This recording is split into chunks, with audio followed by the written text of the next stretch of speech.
হঠাৎই থামলো ভোটের গতি। শিলিগুড়িতে আচমকা সমস্ত প্রচার বন্ধ করলেন বিজেপি প্রার্থী শঙ্কর ঘোষ।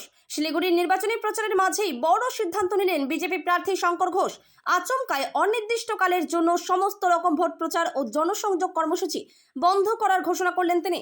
শুধু তাই নয়, ন্যায় বিচারের দাবিতে সরাসরি ধর্নায় বসে পড়ে প্রতিবাদের পথও বেছে নিলেন এই প্রার্থী। মঙ্গলবার শিলিগুড়ি জংশনের সামনে আম্বেদকর মূর্তির পাদদেশে ধর্নায় বসেন শঙ্কর ঘোষ। সেখান থেকেই তিনি স্পষ্ট জানিয়ে দেন, অভিযুক্তকে গ্রেপ্তার করে উপযুক্ত বিচার না হওয়া পর্যন্ত তিনি কোনো রাজনৈতিক কর্মসূচিতে অংশ নেবেন না। তাই এই অবস্থান ঘিরে শহরের রাজনৈতিক মহলে তুমুল আলোচনা শুরু হয়েছে। মাকে দেখে আমার এত কষ্ট লাগলো এবং ওর বাবা, তারও শারীরিক অবস্থা খুব খারাপ। ফলে এইরকম একটা পরিবারের মেয়ের সাথে এই ধরনের ঘটনা ঘটবার কারণে আমরা সারা শিলিগুড়ি শহর আমরা লজ্জিত এবং এই পরিবারের কাছে ক্ষমা প্রার্থী। সমস্ত কর্মসূচি আমার বন্ধ। দুটো আমার আজকে ছোট কর্মসূচি আছে, সেটা একটা অফিস আর একটা জায়গায় যাওয়ার আছে। সেখানে আমি হয়তো আধা ঘন্টার জন্য যাব এবং এখন থেকে কোনো পলিটিক্যাল পাবলিক ক্যাম্পেইন আমার বন্ধ। যতক্ষণ না গ্রেপ্তার হবে ততক্ষণ আমি এখানেই বসে থাকবো। বৃষ্টি হলেও আমি এখানেই বসতাম। আমি এই সমস্ত প্রশ্নের উত্তর দেব না। ইলেকশনের আগে হোক, ইলেকশনের পরে হোক, আমার শিলিগুড়ি শহরের কোনো মেয়ের সাথে এই ঘটনা ঘটলে I am the first person যে আমি রাস্তায় দাঁড়িয়ে প্রতিবাদ করব। আগেও করেছি, এখনো করছি, ভবিষ্যতেও করব। গভর্নরের কাছে রিপোর্ট অলরেডি পৌঁছে গেছে। আমাদের মাননীয় সাংসদ আছেন, তিনি এই ব্যাপারে যা অ্যাডমিনিস্ট্রেটিভ কমিউনিকেশন করবেন এবং পুলিশ আধিকারিকদের উপস্থিতিতে কালকে আমার কথা হয়েছে।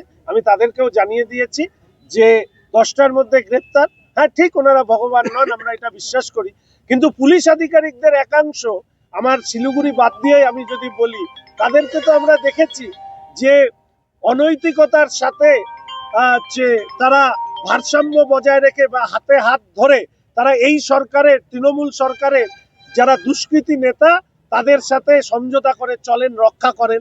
তো আমাদের পুলিশের একটা বড় অংশের আধিকারিকদেরকে নিয়ে আমাদের মনের মধ্যে ক্ষোভ আছে, সন্দেহ আছে।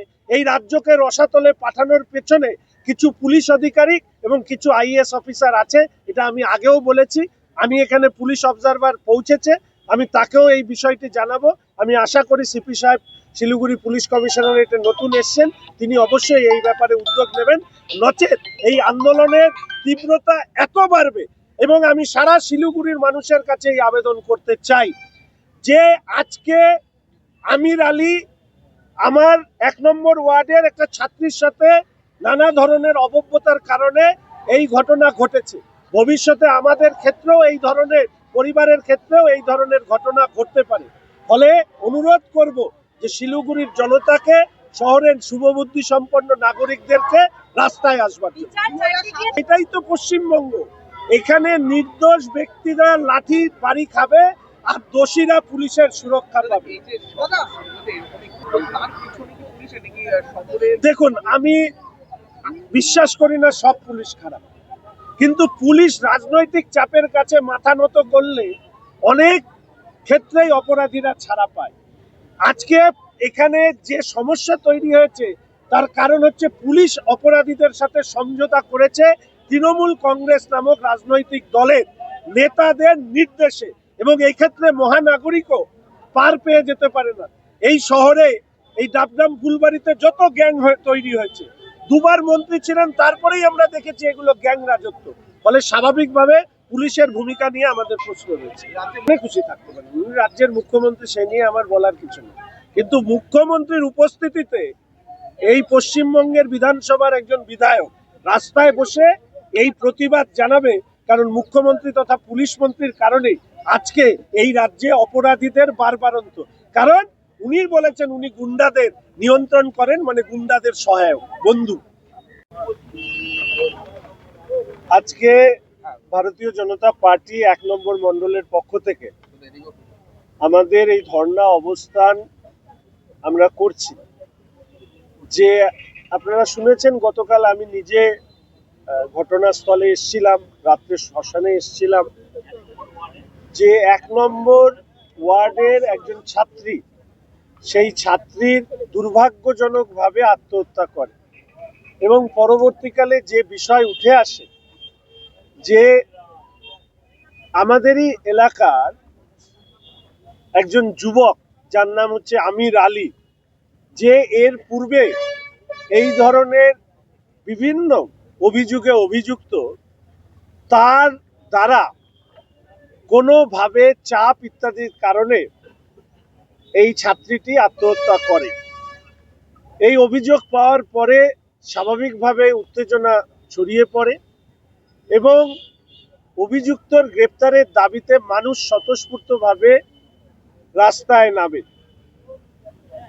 পরবর্তী সময়ে ছাত্রীটির দেহ দাহ করবার সময় বেশ কিছু অপ্রীতিকর পরিস্থিতির তৈরি হয়।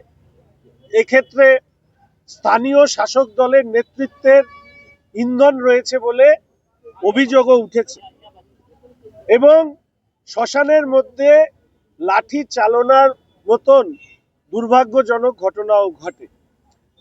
এখানে পরিস্থিতি উত্তপ্ত হওয়ার কারণে পরবর্তীকালে আমি ব্যক্তিগতভাবে উপস্থিত হই। সমাজের এই অঞ্চলের মানুষের তারা প্রথমে পুলিশের আধিকারিকদের সাথে কথা বলেন, পরবর্তীকালে আমি কথা বলি।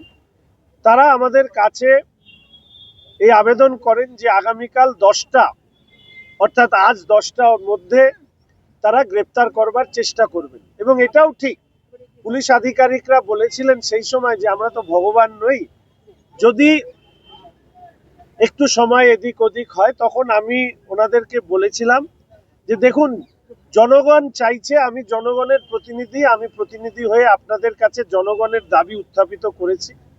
দায়িত্ব আপনাদের গ্রেপ্তার করার এবং এটুকু আশা রাখি আপনারা দ্রুত এই গ্রেপ্তার করবেন।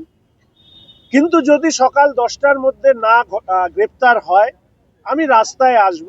আমি ব্যক্তিগতভাবে গণতান্ত্রিক পথে আন্দোলন করতে চাই এবং আম্বেদকর মূর্তির পাদদেশে আমি অবস্থান ধর্নায় বসেছি। আমাদের সমস্ত কার্যকর্তা, মণ্ডলের সভাপতি, কাউন্সিলর, কনভেনার সহ সবাই ধাপে ধাপে থাকবেন।